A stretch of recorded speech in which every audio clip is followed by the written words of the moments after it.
Beer കുടിക്കുന്നവർക്ക് കുടവേർ ഉണ്ടാകും. ഈ വാക്ക് നമ്മൾ പലപ്പോഴും കേട്ടിട്ടുണ്ടാകും. പക്ഷേ ഇത് ശരിയാണോ? അല്ലെങ്കിൽ ഒരു മിഥ്യയാണോ? സത്യത്തിൽ പറഞ്ഞാൽ ബിയർ മാത്രം കുടിച്ചതുകൊണ്ട് തന്നെ കുടവേര് വരില്ല. പക്ഷേ ബിയർ കുടിക്കുന്ന രീതിയും അളവും ആണ് പ്രശ്നം. ബിയറിൽ എന്തുണ്ട്? ക്യാലറികൾ. അതും എംപ്റ്റി കലോറീസ്. അത് എന്താണെന്ന് അറിയാമോ? ശരീരത്തിന് പ്രത്യേകമായി പോഷകങ്ങൾ ഒന്നും നൽകാതെ വെറും കലോറി മാത്രം നൽകുന്ന പാനീയമാണ് ബിയർ. അതുകൊണ്ട് നിങ്ങൾ സ്ഥിരമായി ബിയർ കുടിക്കുകയാണെങ്കിൽ അത് ശരീരത്തിൽ അധിക കലോറി ആയി സംഭരിക്കും. ഇനി മറ്റൊരു കാര്യം. ബിയർ കുടിക്കുമ്പോൾ സാധാരണ എന്താണ് നമ്മൾ ചെയ്യുന്നത്?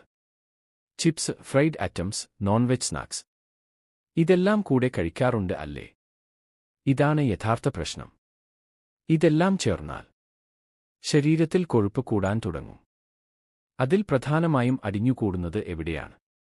വയറിനു ചുറ്റും. ഇതാണ് നമ്മൾ കുടവേർ എന്ന് വിളിക്കുന്നത്. ഇനി ശാസ്ത്രീയമായി നോക്കുമ്പോൾ മദ്യം ശരീരത്തിൽ ചെന്നാൽ ശരീരം ആദ്യം അത് തന്നെ കത്തിച്ച് കളയാൻ ശ്രമിക്കും. അപ്പോൾ എന്ത് സംഭവിക്കും? മറ്റുള്ള കൊഴുപ്പ് കത്തിക്കൽ പ്രക്രിയ നിർത്തപ്പെടും. അതായത് നിങ്ങൾ കഴിക്കുന്ന ഭക്ഷണത്തിലെ കൊഴുപ്പ് കത്താതെ നേരെ സംഭരിക്കപ്പെടും. ഇതുകൊണ്ടാണ് വയറിലെ കൊഴുപ്പ് കൂടുന്നത്.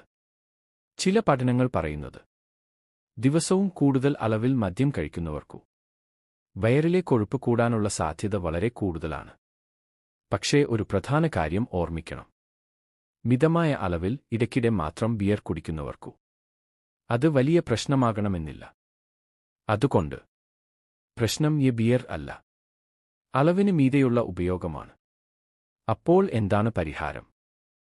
ബിയർ കുടിക്കുന്ന അളവ് നിയന്ത്രിക്കുക. കൂടെ കഴിക്കുന്ന ജങ്ക് ഫുഡ് കുറയ്ക്കുക. സ്ഥിരമായി വ്യായാമം ചെയ്യുക. ബാലൻസ്ഡ് ഡയറ്റ് പാലിക്കുക. ഇതൊക്കെ ചെയ്താൽ കുടവേര് വരാനുള്ള സാധ്യത വളരെ കുറയ്ക്കാം. അവസാനം ഒരു കാര്യമാണ്. ബിയർ കുടിച്ചാൽ മാത്രം കുടവേര് വരും എന്നത് പൂർണ്ണമായും ശരിയല്ല. പക്ഷേ അത് ഒരു പ്രധാന കാരണം ആകാൻ സാധ്യതയുണ്ട്. അതുകൊണ്ട് നിങ്ങളുടെ ലൈഫ് സ്റ്റൈൽ ആണ് നിർണായകം.